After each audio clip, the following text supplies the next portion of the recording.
Assalamualaikum warahmatullahi wabarakatuh. Waalaikumsalam. Jumpa bersama saya Rehepiani dalam talk show Jelajah Kopi Sumsel. Kali ini kita akan mengangkat temanya maksudnya aroma tanah leluhur mengungkap keunikan rasa kopi Sumatera Selatan. Nah, kali ini adalah yang perdana ya Pak, dari rencana 6 kali yang kita gelar di kantor OJK Sumsel. Nah, ini adalah kerjasama Tribun Sumsel dengan OJK Sumsel dan juga Kadin Sumsel dan tentu dari Kanwil DJPP Sumatera Selatan ya. Nah, telah hadir di sini yang mewakili masing-masing instansi yaitu Bapak Arifin Susanto, SEMC, Kepala OJK Sumbaksel. Siang. Selamat siang. Selamat siang, Bapak. Mirsa. Lalu ada juga Pak Sopan Hadi, pengusaha kopi, yang juga dari Kadin sebagai Ketua Komite Tetap Pemberdayaan dan Perluasan Tenaga Kerja Kadin Sumsel. Selamat siang Pak. Lalu ada juga Pak Rahmadi Murwanto, AK MACC MBA PhD, Kepala Kanwil DJPB Sumsel. Selamat siang. Ya, selamat siang Pak. Nah, jadi kita mulai dengan bicara tentang keunikan rasa dari kopi Sumatera Selatan ini ya. Sesuai dengan tema kita aroma tanah leluhur mengungkap keunikan rasa kopi Sumatera Selatan. Jadi Pak Arifin ini apa sebutnya ya? Master barista ya. Master barista. Jadi bisa cerita tuh Pak tentang keunikan rasa dari kopi Sumsel ini. Silakan Pak. Ya, terima kasih Bu. Selamat siang pemirsa sekalian. Terima kasih Pak Sofan, Pak Rahmati, dan menemani kita semuanya di layarnya ada, belakang layar ada SMSC, Ya. Sultan Muda Sumsel Center. Ini salah satu program unggulannya Pak HDCO untuk membentuk 100.000 pengusaha muda di Sumsel dan salah satu sekretariatnya di sini. Dan terima kasih sekali kita bincang siang hari ini sambil santai tentang nanti kita nikmati kopi Semendo ya. Oh, iya. Kenapa saya menjadi pegiat kopi, khususnya kopi Sumatera Selatan ini karena saya punya background barista Bu, dan memang dari berbagai kopi yang ada di Indonesia ini penghasil kopi nasional terbesar selama 15 tahun itu Sumsel. Bisa dilihat secara statistik, baik lahannya, jumlah petaninya maupun produktivitasnya. Secara nasional nomor 1 dan secara internasional nomor keempat dunia. 90% kopi-kopi yang diekspor ke luar negeri pun juga dari sini. Meskipun ekspornya tidak langsung dari sini, tapi dari tetangga sebelah ya.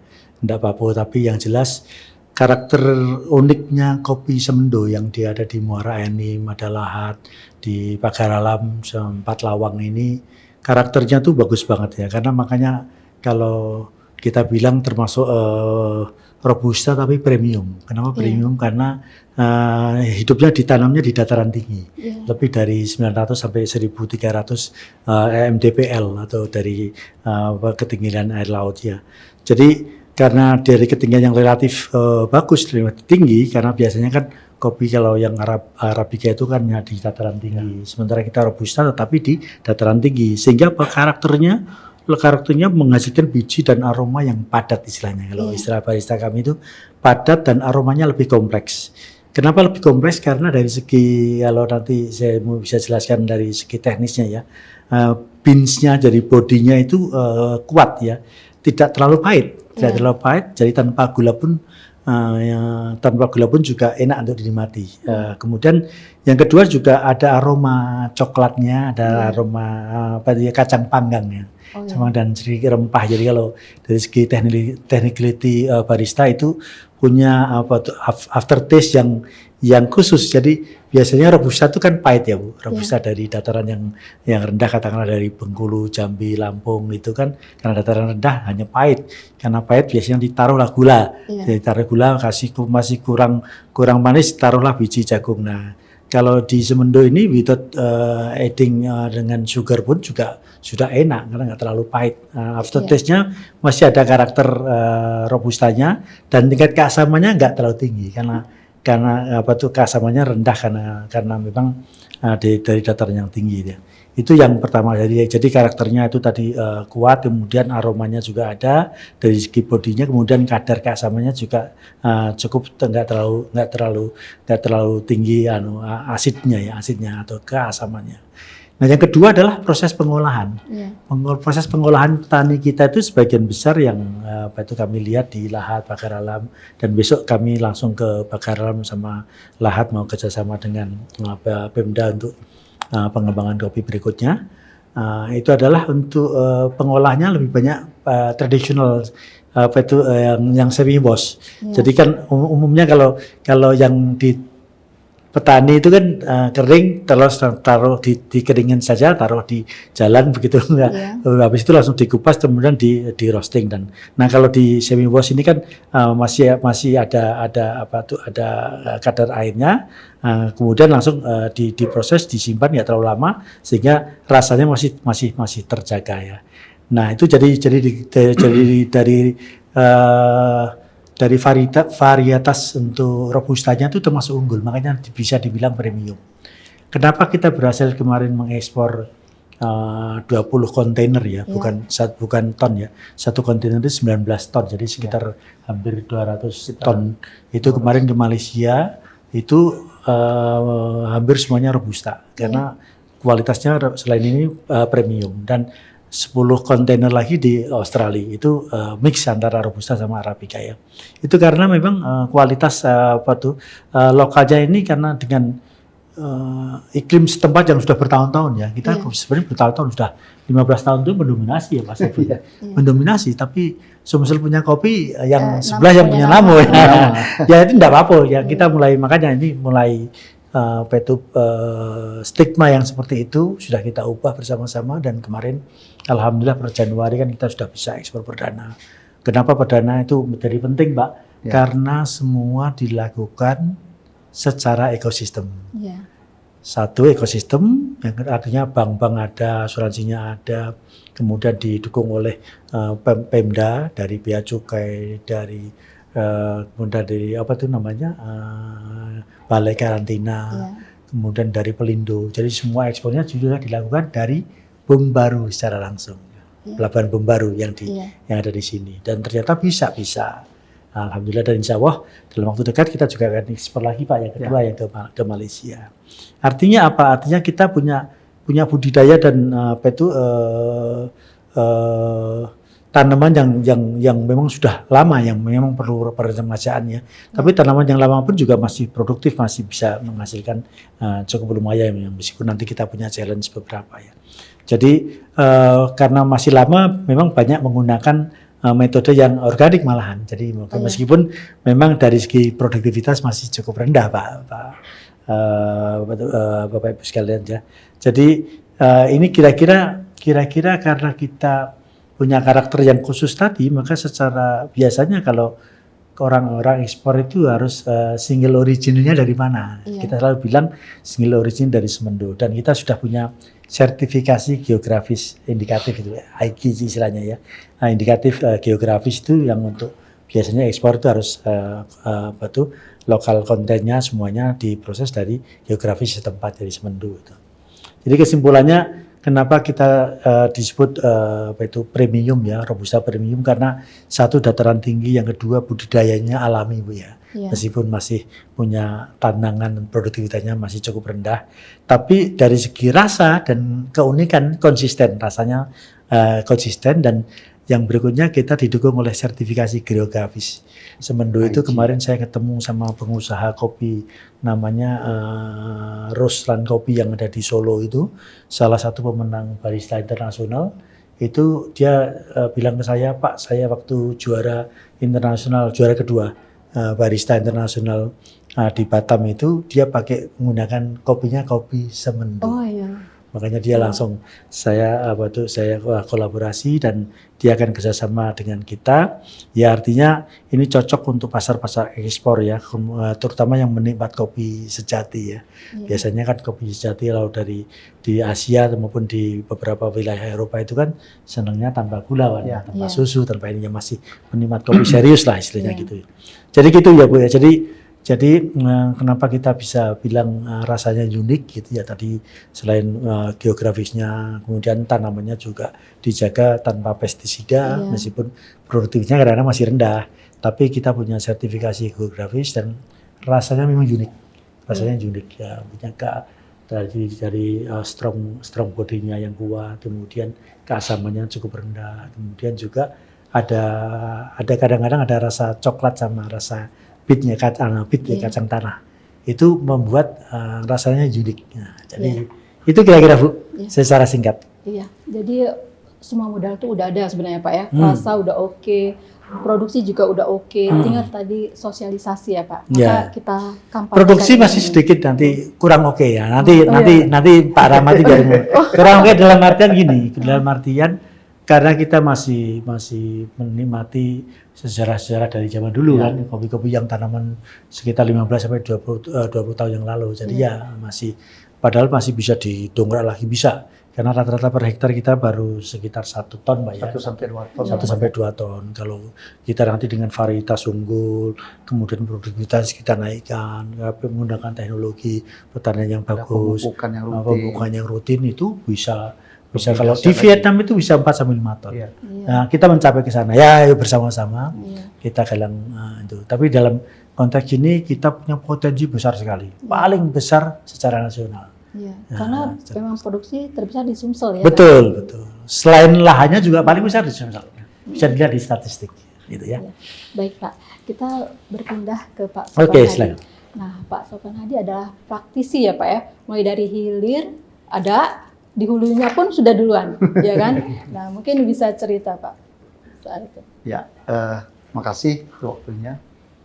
Bicara tentang hulu dan hilirisasi, memang kondisinya saya mulai memfokuskan itu di 2021, Pak. Ketika sudah mulai kondisi setelah COVID, kita belum bisa kemana-kemana kan. Kayaknya saya balik ke kampung, ternyata ada potensi besar yang namanya kopi Sumatera Selatan. Nah, cuma yang jadi persoalan selama ini dan sampai hari ini masih ada, kondisinya adalah para petani sebagian besar, bisa dikatakan di atas 80%, itu masih menggunakan sistem panennya sistem panen kopi pelangi, seperti itu. Petik pelangi. Petik pelangi. Sedangkan petik merah masih belum banyak. Iya. Nah, ini yang menjadi persoalan dan tantangan untuk kedepannya. Itu pun kondisi petik merah saja, kalau tidak konsisten kita melakukan pembinaan, mereka akan kembali bergeser ke yang lama, seperti itu. Kenapa? Karena kondisi hari ini para petani kita ini, mereka bagaimana caranya dapat uang yang cepat, Pak, seperti itu. Nah, jadi dengan kondisi dapat uang yang cepat ini, ya mereka melakukan berbagai cara kan. Dan kondisinya masih balik ke cara lama, mereka kena di tengkulak maupun para rentenir-rentenir yang memang biasa memainkan harga kopi yang di bawah standarisasi. Ya, saya mau berceritanya tentang petani kopi ini, di mana kalau mereka sudah ketemu rentenir atau tengkulak, Oke lah istilahnya ya. toke, misalnya panen untuk tahun depan, misalnya harganya di 75.000, nah itu memang 75.000. Tapi ketika ketika panen tahun depan harganya naik, yang dibayar tetap di angka 75.000. Betul. Seperti itu. Tapi ketika harganya turun menjadi 60 atau 50, ya angka itu yang dimainkan. Betul. Nah, itu yang kondisi yang terjadi hari ini. Nah, makanya kalau sudah mulai bicara tentang kopi Sumatera Selatan ini, seperti yang disampaikan oleh Pak Arifin tadi, potensinya sangat besar. Apalagi kalau petani sudah mulai dirutinkan, ada konsisten pembinaan baik dari para pengusaha, termasuk juga ada peran besar dari pemerintah, semua stakeholder, di mana sudah mulai mengarahkan ke kopi petik merah dan panennya secara rutin. Ya, kalau saya boleh bilang, tidak akan ada lagi yang namanya panen ini, Pak, panen musiman. Karena kalau sudah petik merah, itu setiap bulan pasti akan terjadi panen. Masih ada. Iya. Betul. Berkelanjutan, Berkelanjutan. Betul. Dan kita ada contoh di lahan itu, ada petani kopi itu kan sudah pakai kopi organik, Pak. Artinya dia tidak menggunakan pestisida yang berlebihan. Nah, dan beliau sudah menggunakan sistem konsistennya sudah 2 tahun ini. Ini petik merah panen. Itu merah, bagus. Dan itu sudah tidak ada lagi ini, dia tidak ada lagi masa panen. Betul. Artinya setiap bulan dia panen seperti itu. Nah, saya dari sisi pengusaha dan sisi memperhatikan petani ini, kalau semua, jangankan semua, di atas 50% saja petani kopi Sumsel ini sudah menggunakan sistem petik merah, saya yakin tingkat kesejahteraan petani kopi lebih naik dengan kondisi di mana mulai tahun kemarin kan harga kopi luar biasa, fantastis ya kan, seperti itu. Ya, sebagai contoh, kita kopi Sumsel ini, apalagi kalau sudah bermain kopi petik merah, itu orang luar tuh cari semua itu. Betul. Seperti itu. Apalagi mereka terbiasa main green bean kan. Nah, green bean ini kan sebenarnya masih tidak menguntungkan petani sebenarnya kalau masih bicara green bean.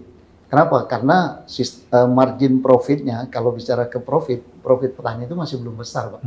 Apalagi kalau petani dimainkan oleh ada beberapa pengusaha yang hanya mengambil keuntungan sesaat. Ya, ada kan beberapa pengusaha dia tidak pernah turun ke lapangan, tidak merasakan bagaimana petani berjuang untuk memperbaiki hasil panen. Nah, mereka tetap mengambil dengan angka yang rendah.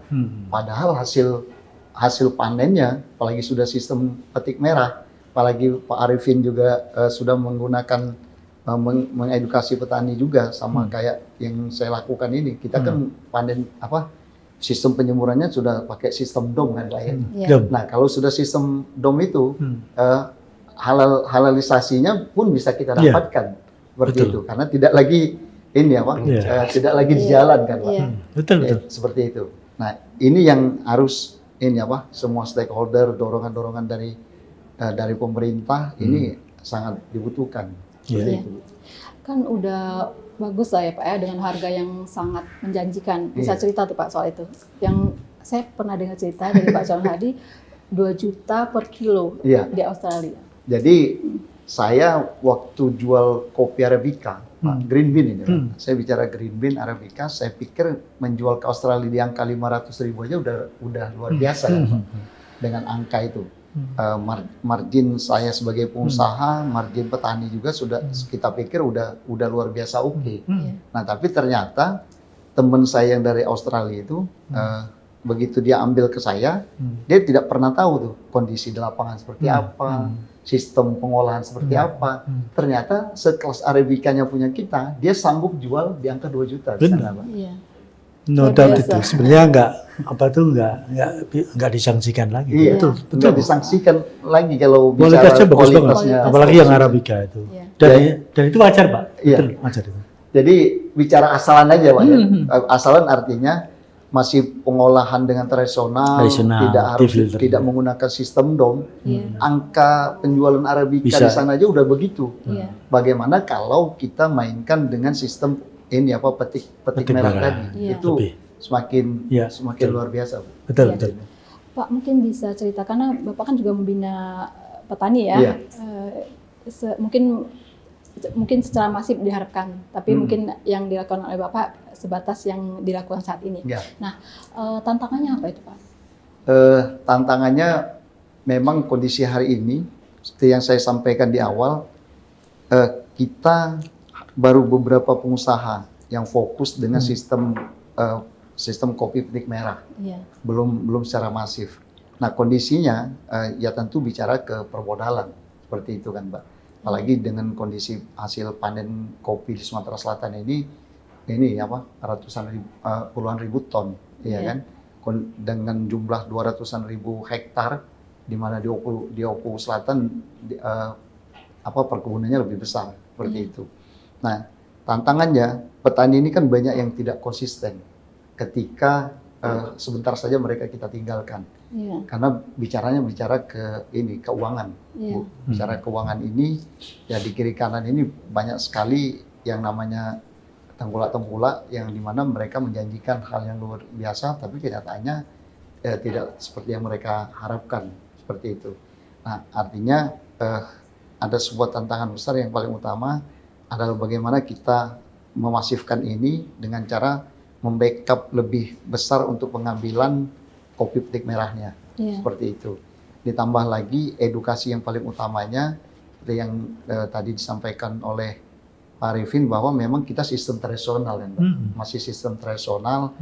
Nah, petani kita ini rata-rata mereka sebagian besar, kalau saya boleh mengatakan, masih belum terpola untuk bagaimana dipupuk yang apa perkebunannya ini. Kenapa? Karena ini memang tanah warisan, seperti itu. Turun-temurun ya? Iya, turun-temurun. Nah, mereka punya prinsip bahwa tanpa harus dipupuk pun pasti akan hidup. Cuma nunggu aja, akan hidup dan panen pasti gitu ya. akan ada hasil panen, hasilnya. seperti itu.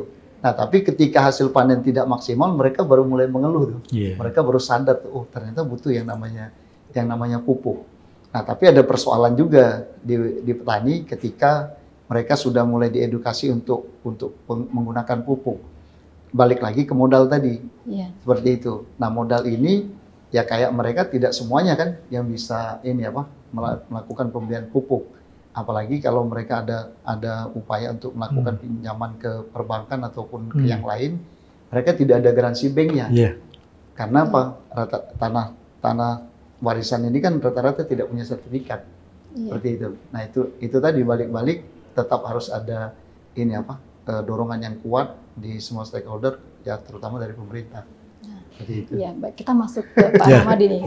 Udah bisa tuh masuk. Gimana cara pemerintah bisa menyentuh para petani ini supaya bisa naik kelas lah ya, seperti yang dilakukan oleh Pak Sopwan Hadi. Ini menarik ya Pak Sopwan Hadi. Sebenarnya memang yang jadi isu kita masalah koordinasi dan saling mengetahui apa yang kita miliki masing-masing. Jadi kalau kita lihat tadi, pertama memang petani kita selama ini tradisional.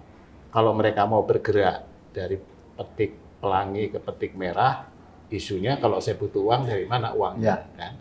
Selama ini tengkulak mereka seperti jual asuransi ke tengkulak sebenarnya kan, dengan harga ditetapkan dari awal tapi bisa turun, padahal harusnya kan harganya bisa turun dan bisa naik, jadi mereka rugi. Nah kemudian kita tadi baru cerita petik merah, tapi kan sebenarnya juga tadi kalau mereka punya dom, ya, dan nanti bisa kita masukkan halalisasi, itu akan lebih luar biasa lagi. Nah, jadi sebenarnya pemerintah ini punya skema yang bisa hadir di mereka.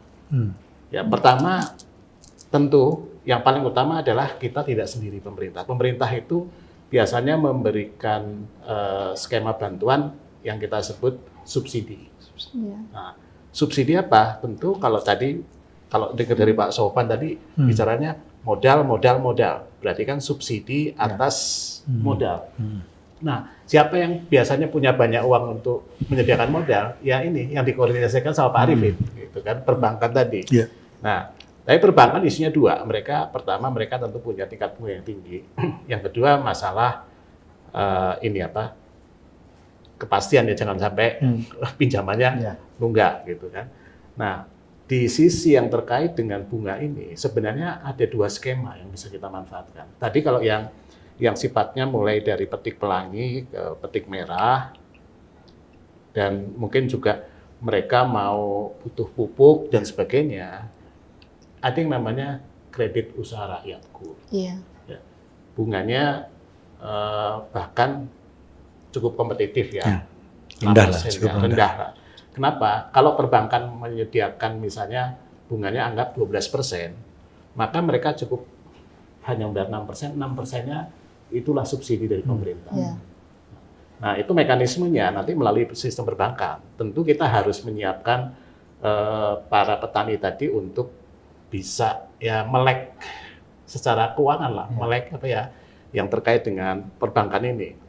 Nah, ini juga tantangan bagi kita, Pak. Tadi kalau saya lihat ya dari Pak Sopwan misalnya, mereka sistemnya masih tradisional. Jangan-jangan mereka juga nggak mengerti bagaimana hitung-hitungannya butuh modal kerja berapa, kapan modal kerjanya itu harus dipinjam dari bank, sehingga itu yang paling murah bagi mereka. Menghitung HPP ya, Pak.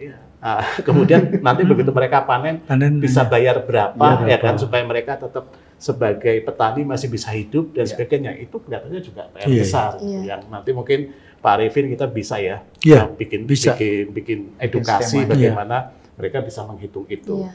Nah, di sini KUR tadi Bahkan pada level awal misalnya kalau nggak begitu besar, mereka pun bisa kita berikan kredit yang lebih murah lagi, namanya kredit ultra mikro.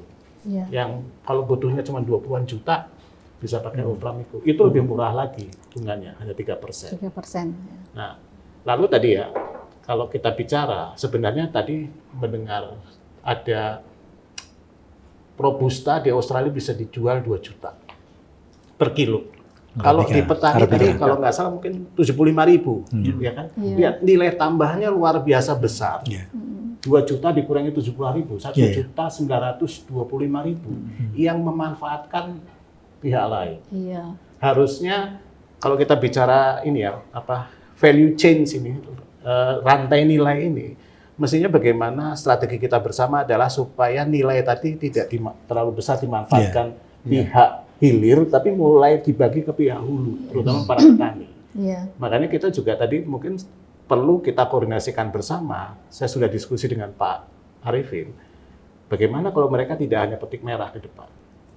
Kita berikan mereka dom, sehingga dengan dibina oleh pengusaha seperti Asopan dan teman-teman, mereka sudah bisa menghasilkan kopi kering yang terstandar dan juga halal, gitu kan, dengan harga yang jauh lebih baik bagi mereka. Nah, dari mana sumber pendanaannya, modalnya? Nah, itu ada yang namanya kredit alat mesin pertanian. Iya. Jadi mereka tidak perlu agunan. Agunannya adalah tadi, domnya tadi itu Iya. agunannya.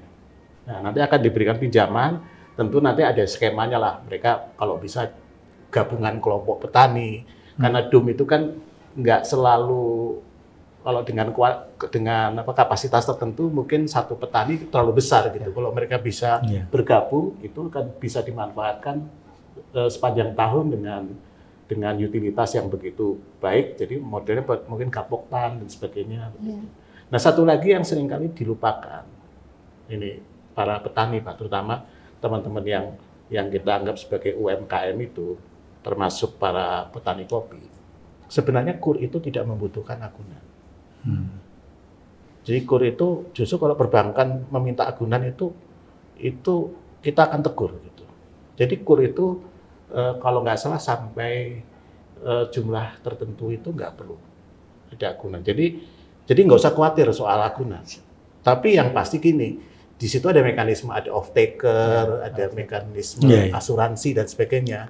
Nah, itu yang harus diikuti. Jadi nanti kita akan bekerja sama dengan OJK supaya sistem perbankan di sini bersama-sama menyiapkan skema tadi, baik nanti KUR untuk mereka bisa lebih banyak, dan termasuk kalau bisa ya kita dorong mereka modernisasi, hilirisasi dalam bentuk mereka memiliki dom. Dengan cara begini sebenarnya mereka jadi sadar, oh memang pemerintah hadir ya. Gitu. Nah, selama ini masalahnya adalah memang kita itu kayaknya taunya sedikit demi sedikit, masing-masing pegang potongan puzzle gitu. Nah, begitu baru duduk, oh ya ternyata bisa jadi gambar gitu. Jadi itulah situasi yang menurut saya yang terjadi sekarang. Dan kita berusaha nanti ke depan bagaimana saling komunikasi supaya ini bisa realisasikan semua. Mungkin itu perlunya kampanye itu ya Pak ya. Karena sebenarnya kan itu tadi kita yang kerja kerasnya, Bapak Sopyan jual 500, mereka cuma datang beli langsung jual 2 juta. Jangan-jangan malah nanti mereka datang, itu kan karena mereka yang datang ya Pak ya. Mereka datang, bahkan saya pernah dengar juga orang Brazil datang ke daerah untuk beli kopi langsung ke warga, ke petani. Jadi orang lain sudah datang sini, negara lain sudah sini, kita tuh mestinya harus lebih gercep lagi ya Pak ya. Jadi bukan wacana sih, kita harus segera merealisasikan apa yang kita bicarakan ini ya Pak ya. Karena orang lain sudah datang nih ke sini. Nah, itu tantangan mungkin Pak ya. Apa ya langkah yang biar lebih cepat lagi terrealisasi apa yang sudah kita bicarakan ini? Mungkin ada Pak. Ya Bu, jadi mungkin kalau saya coba ambil benang merahnya itu ada 4 isu utama sebenarnya ya. Isu utama yang tadi kata Pak Rahmat itu puzzle-puzzle tadi, dan sudah mulai tahu kita titik-titik simbol-simbolnya. Yang pertama itu kan yang tadi kan isunya dari Pak Saiful tadi valid banget, peremajaan dan budidaya kopi biar produktivitasnya bagus ya. Jadi dari ujungnya dulu. Kemudian yang kedua pasca panen dan bagaimana standarisasi mutu tadi selalu petik merah red cherry itu pasti akan bagus berikutnya. Nah, isu yang ketiga baru yang tugasnya kami pembiayaan. Pembiayaan itu apakah sudah ada pembiayaan? Ada Bu. Kami itu setahun kemarin saya sampaikan sudah 365 miliar kok bank-bank nyalurin. Cuma memang ada beberapa pembiayaan yang tidak bagus. Maksudnya gini, yang untuk storage bagus, distribusi bagus, untuk produksi dan roastingan ininya bagus. Tetapi untuk kredit kepada petani memang ada masalah. Jujur aja ada masalah, Bambang. Masalahnya dia dari NPL-nya. Kenapa ya nggak punya rekening, nggak punya ini? Nah, solusinya apa? Sebenarnya udah bagus tadi. Kalau ada Gapoktan, andai ada Gapoktan, koperasi merah putih bener, tapi yang beneran yang bener-bener kita ini ikut bersama-sama. Makanya besok saya mau ke Pak Wali Kota Bangka Alam, andai kan ada koperasi merah putih yang siap, saya mau dorong untuk ekspor, Bu. Kalau bisa ekspor langsung dari petani kopi melalui Gapoktan dan koperasi yang dikhususkan untuk kopi Wakanindah itu bisa luar biasa dan bisa memutuskan mata-mata rantai yang nggak jelas tadi. Karena betul tadi Pak Sofan, saya langsung ke salah satu off-taker, nggak usah sebut namanya. Transaksi hariannya 1,2 miliar. All transaction cash. Nggak ada satupun yang bayar rekening, nggak ada. KT nggak ada itu. Saya langsung ke lapangan. Nah besok saya ketemu salah satu pengusahanya untuk mencoba memutus mata rantai setan yang nggak selesai. Jadi apabila yang tadi yang pertama saya budidaya ya, yang kedua pasca panen dan standarisasi susu Pak Sofan tadi yang untuk petik merah, yang ketiga hasil pembiayaannya kita garap bersama-sama. Nah, besok saya akan dengan Alsintan seperti ada. Ternyata ada isu Pak dari DJWB dari kami, karena kalau sudah dapat kur nggak boleh dapat Alsintan. Nah itu apakah bisa diinin? Saya mau panggil ke Pak Ketua kami, Pak Mahindra Srikar, mau datang nanti Juli untuk ngomongin PD tadi. Saya mau ngomongin Bapak ngomong Bu Sri Mulyani ya, biar cak mano caronyo biar masih bisa dapat Alsintan ini. Kalau ini high level selesai, udah selesai masuk. Hal yang sama pernah kita lakukan untuk sawit Pak. Bisa alhamdulillah. PDPKS itu sekarang 2 kali lipatnya, udah no isu lagi. Nah sekarang sih kita mau coba bersama-sama fokus semuanya ke kopi tadi ini. Nanti Pak Rahmati ke Ibu Sri Mulyani, saya ke Pak Mahindra Srikar, high level ketemu gimana caranya biar bisa nih.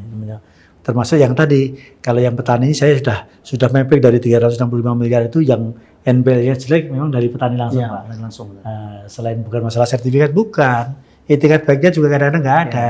Diagramnya kalau kayak gitu tuh hibah kan nggak bayar Kak, gitu loh.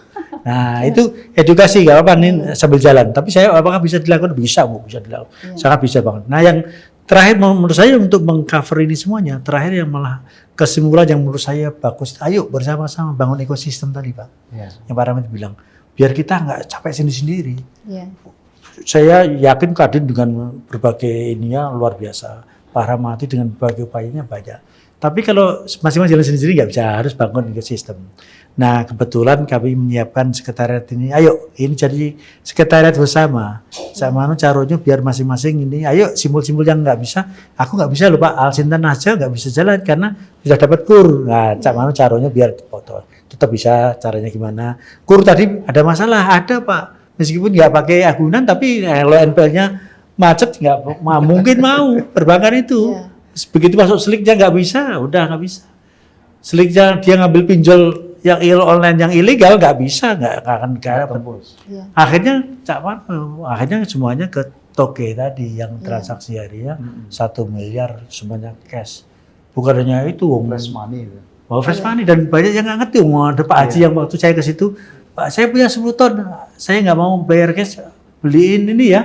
Pajero ya, Pajero waktu itu harganya cuma 400 juta, di situnya kalau 10 ton, kalau 1 tonnya sekitar waktu itu 70 juta kan 700 juta kan, sampai nggak ngerti. Kenaikannya luar biasa. Betul, tadi kemarin luar biasa. Nah jadi ekosistem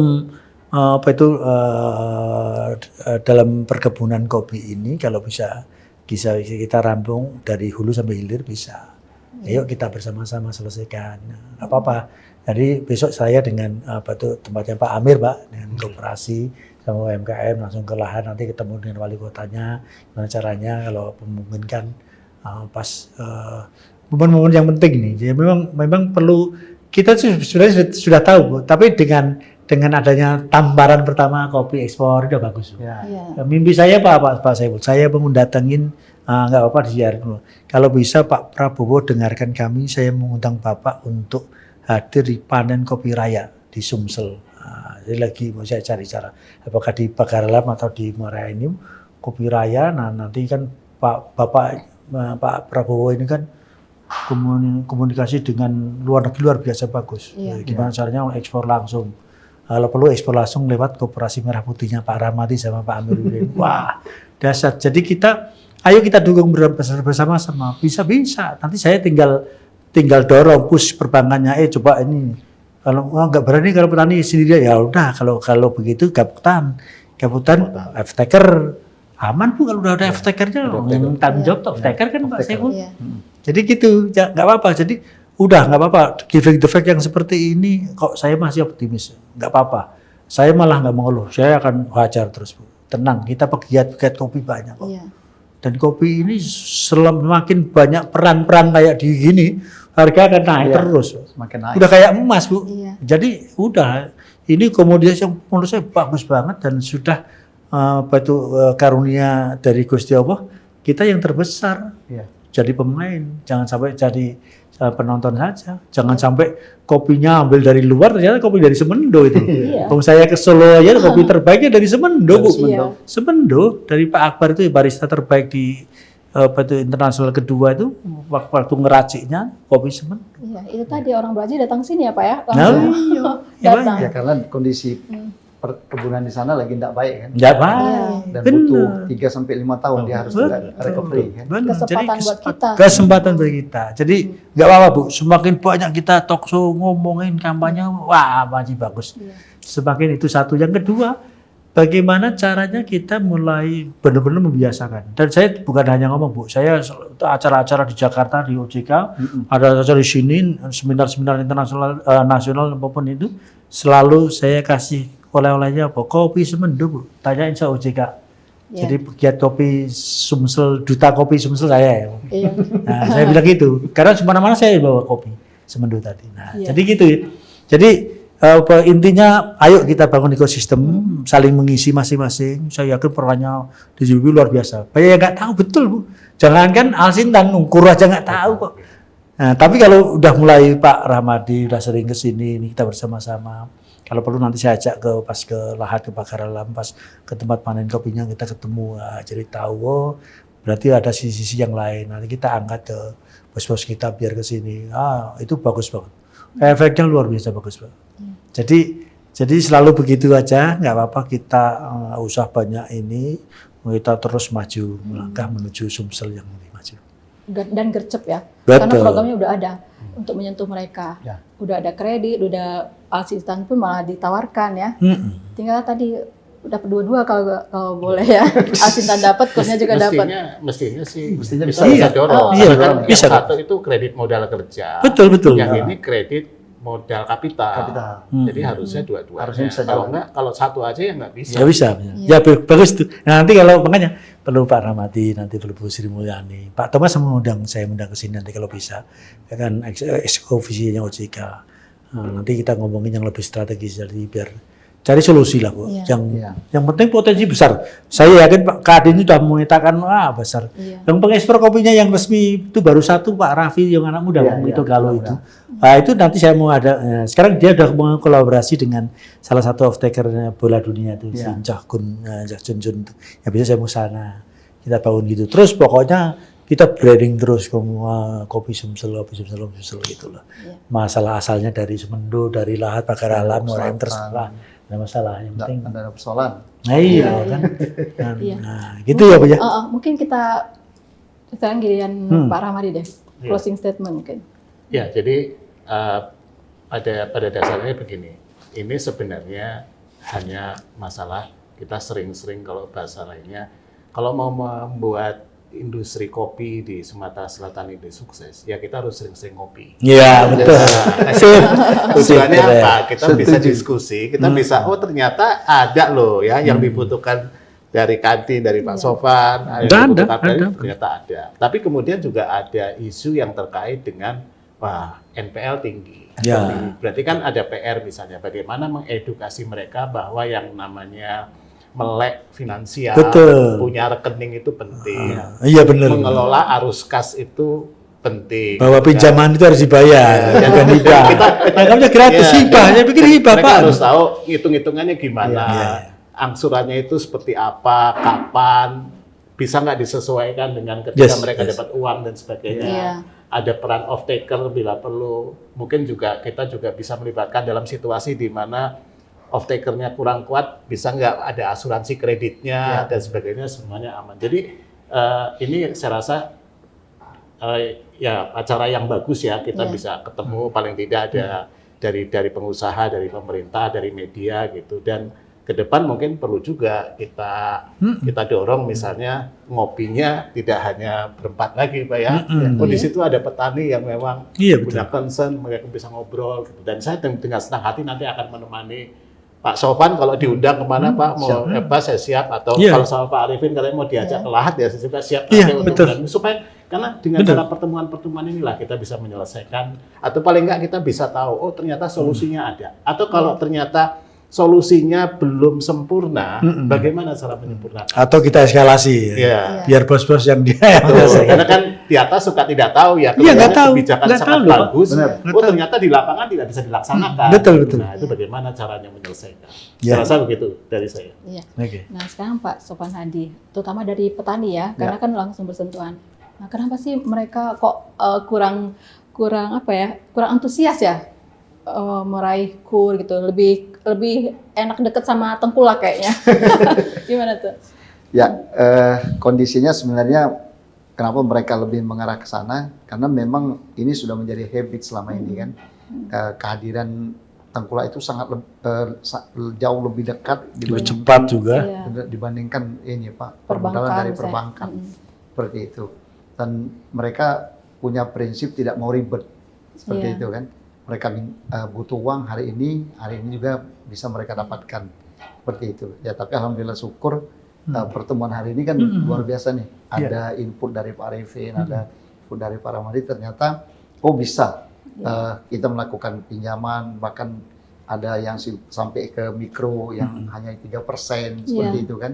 Nah, memang ini tadi butuh edukasi yang lebih Gencar lah ya. lebih gencar lagi ke petani, bahwa ada solusi yang sangat luar biasa yang bisa diberikan oleh pemerintah dalam hal percepatan supaya menghasilkan kopi petik merah yang berkesinambungan seperti itu.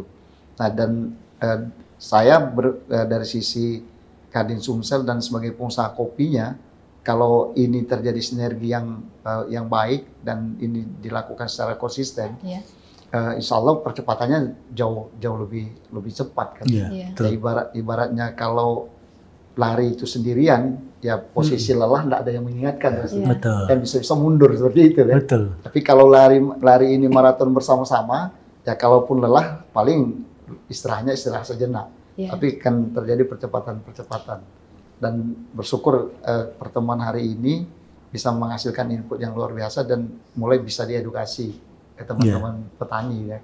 Dan insya Allah dari info-info seperti ini juga akan terjadi semakin banyak teman-teman pengusaha yang mulai fokus bagaimana kopi Sumsel ini bisa lebih maju dan bahkan mendunia. Iya, betul. Iya, siap.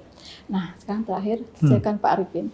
Ya, jadi terima kasih ya. Ini mungkin kalau untuk podcast yang pertama bagus banget ini. Jadi nanti kalau perlu kita coba angkat yang lebih membumi lagi, katakanlah bagaimana membuka akses keuangan bagi petani. Terus bagaimana kami bisa kolaborasi dengan Kadin untuk edukasi literasi keuangan.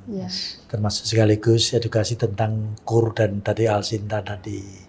Satu itu, yang kedua mungkin kita ajak Pemprov sekalian, wali kotanya atau bupatinya yang di sana. Nah besok kebetulan saya sama Pak Ci Ujang ya, mantan Bupati Lahat. Jadi kalau bisa sekarang sudah ada kooperasinya misalkan dengan dengan Gapoktanya tadi, malah bisa coba diajarin Pak Ramadi langsung praktek, langsung bikin proposal, langsung bikin alsintan, dom dan sebagainya. Penting tuh, karena bisa mengubah banyak manfaat tadi, added value-nya tadi yang itu betul sekali, luar biasa itu. Itu baru yang kita cerita tentang, karena 90% kan semendu ya. Kalau apalagi semendunya dari robusta ya, apalagi yang kita khusus specialty yang Arabica tadi, yang specialty itu nanti kita cerita next chapter itu lebih dahsyat lagi itu. Nah itu menarik. Jadi tapi intinya nggak apa-apa kita kolaborasi yang semacam ini, nggak akan ada salahnya, dan kita akan terus-terusan kita gencarkan. Kita kalau perlu kita lakukan banyak acara-acara semakin menguntungkan. Itu pun kalaupun ekspor. Bahkan untuk lokal domestic demand pun juga perlu kita edukasi. Saya perlu mengedukasi, kenapa? Karena banyak kan masyarakat kita itu minum kopinya, maaf ya, kopi yang robustanya itu yang kayak dark, yang berarti yang pahit banget, taruhlah gula. Makanya kalau pengopi itu saya selalu kopi jagung ya Pak. Nah itu makanya saya selalu bilang ya, kesimpulannya ini boleh diliput. Jadi pemirsa, kopi itu digiling, bukan digunting. Karena kopi gunting itu kopi sasetan. Kopi yang sesungguhnya adalah kopi yang kita giling, karena kalau kopi sasetan itu lebih banyak gulanya. Satu kopi itu 7 cemplong gula. Artinya kita minum sirup. Kalau kita minum kopi semendu Arabica yang digiling tadi atau yang digiling manual, kita minum kopi tapi ada rasa buahnya, ada rasa sirupnya. Nah ini kopi semendu ini karakternya, kalau yang Arabica itu ada fruitinya, ada buah lemon sama coklat sama manggisnya. Jadi lebih terasa, bisa kita nikmati. Dan ngopi itu tidak glek itu minum, tapi kalau kopi itu menyeruput. Nah, seruput itu dilempar ke lidah belakang, baru ditahan sebentar, baru kita nikmatin. Ayo kita ngopi bersama-sama. Kopi semendol lemak rasanya, walau diminum tanpa gula. Ayo kita bersama-sama menuju Sumsel, maju galau. Sip. Ayo kita minum. Oke, minum. Bismillah.